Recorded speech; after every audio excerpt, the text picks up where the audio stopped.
আসসালামু আলাইকুম। Hello everyone, welcome back to my channel. আমার স্বাগতম।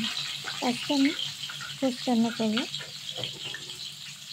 রেসিপি তা না, তো আমি গোশত শুধু যে একই রকম রান্না করি সেটাও না। আমি আজকে ভিন্ন ধরনের একটি গোশত রান্না করব। বলতে মশলাগুলো আগে আমি ভালো করে কষিয়ে নেব। তো প্রথমে আমি দিয়েছি পেঁয়াজ রসুন, তারপরে আস্তে আস্তে মশলাগুলো যা লাগবে দারুচিনি, এলাচ, লবঙ্গ মানে সব কিছু দিয়ে নেব। দিয়ে নেড়ে চেড়ে তারপরে আর আমি এদিকে গোশ ধুয়ে পরিষ্কার করে আমি গোশে দই মাখিয়ে রেখেছি, টক দই।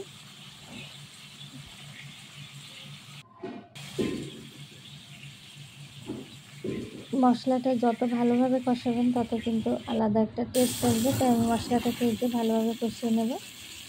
আর এক কথায় গোশে যেগুলো লাগবে দারুচিনি, এলাচ, লবঙ্গ, ধনিয়া গুঁড়া, তারপরে আদা পেস্ট, রসুন পেস্ট সব আমি দিয়ে নিয়েছি। নিয়ে আমি এই যে আমার মাখানো টক দই দিয়ে মাখানো গোশটা দিয়ে নিয়েছি। এটা খেতে কিন্তু আলহামদুলিল্লাহ অনেক টেস্ট হয়। আর এর যদি রেসিপি লাগে অবশ্যই জানাবেন।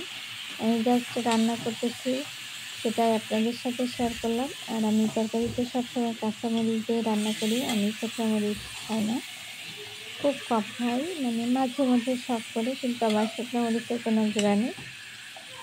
এই কাঁচামরিচ দিয়েই আমি রান্না করি, তারপরে সুন্দর একটা কালার আসে।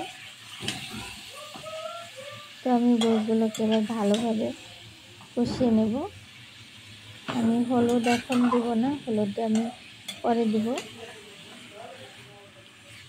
আমি মাঝে মধ্যে হলুদ তরকারিতে দিই না, আবার মাঝে মধ্যে অনেক হলুদ দিই দেখার সৌন্দর্যের জন্য। আর এদিকে আমি পরোটা ভেজে নেব। এই গোশ দিয়ে পরোটা খেতে কিন্তু আলহামদুলিল্লাহ অনেক টেস্ট হয়। আমি এই যে ঘি দিয়ে পরোটাগুলো ভেজে নেব। আর ওদিকে আমার গোশ চুলায় আছে, মানে হতে আছে, আমি ঢেকে দিয়েছি।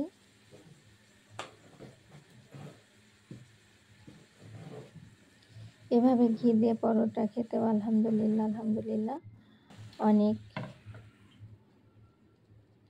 ভালো লাগে। আর এই যে আমার গোশ হচ্ছে, এই শেষে আমি হলুদে যে দিয়ে তারপরে ঢেকে দিয়েছি একটু নেড়ে চেড়ে তারপরে। আর এদিকে রান্না করে নিলাম খেজুর গুড় দিয়ে সেমাই। মিষ্টি থাকবে না এটা তো হতেই পারে না, মানে মিষ্টি খাবার। আর এই যে গোশটা প্রায় হয়ে এসেছে, আমি এই মাখা গোশ দিয়েই খাবো। তো সবাই ভালো থাকবেন, সুস্থ থাকবেন। আসসালামু আলাইকুম।